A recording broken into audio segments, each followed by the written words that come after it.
I haven't got much to say other than, for those of you that don't know who I am or who we are, I'm Chris Wood. I'm the director of an organisation called Culture Unlimited, which is a self-styled think tank for the cultural sector. Which is a funny position to be in at the moment. We feel, up until now, we felt a bit like a shed at the bottom of the cultural sector's garden, where people go and mess about and hammer things together and see how ideas look and come out with something interesting for the rest of the sector to look at.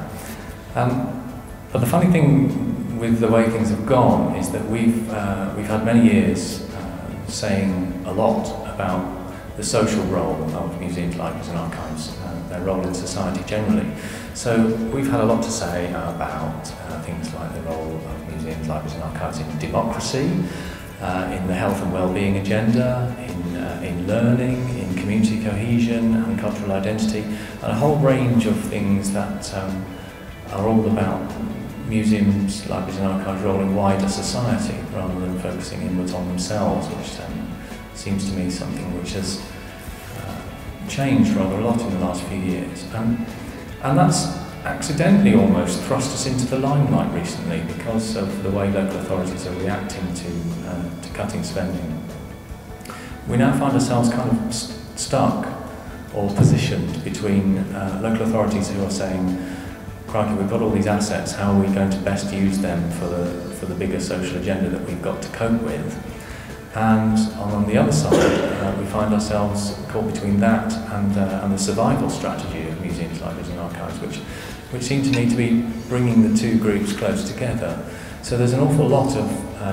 concentration at the moment with the commissioning agenda and other things on the social role of cultural organisations, which has been where we've been at for about the last decade. But you won't have heard that much from us until more recently, because it's becoming rather an important thing for everybody to discuss at the moment, which is how come we're involved in this? It wouldn't be something that we traditionally do, organise a conference like this, but because we seem to know rather a lot about the subject matter, that's why MLA asked us to do it, which I'm delighted to do that. And hopefully we can start a journey here, which is about, well, to my mind,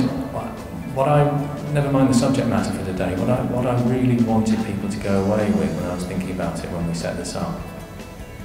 was a sense of,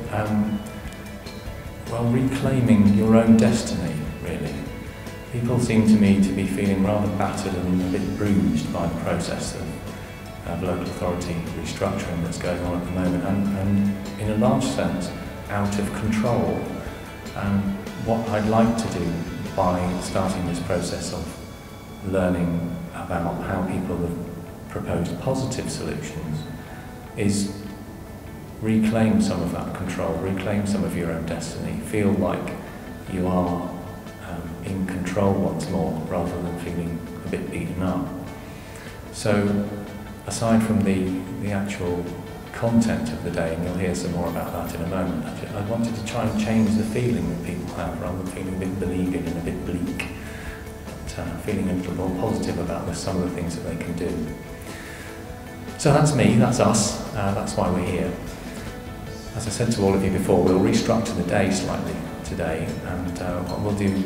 in a moment is we'll kick off with the presentations from our four speakers here. Kate, if I can pre-warn you that I'd like to start with you and we'll go that way around the table and finish with Antonio, if that's okay.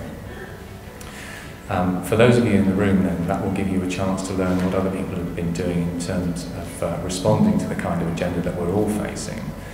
and learning a little bit about how some of that might apply to yourselves,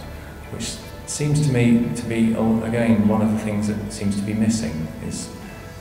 a capacity to understand what other people are doing and therefore respond in their own way. That's been one of the things that's been shot to pieces by the same process. And people are not just feeling a little bit beaten up, they're feeling a little bit isolated. And to try and do this and learn from other people who have tried things, I think it's really important. I think that's about enough for me.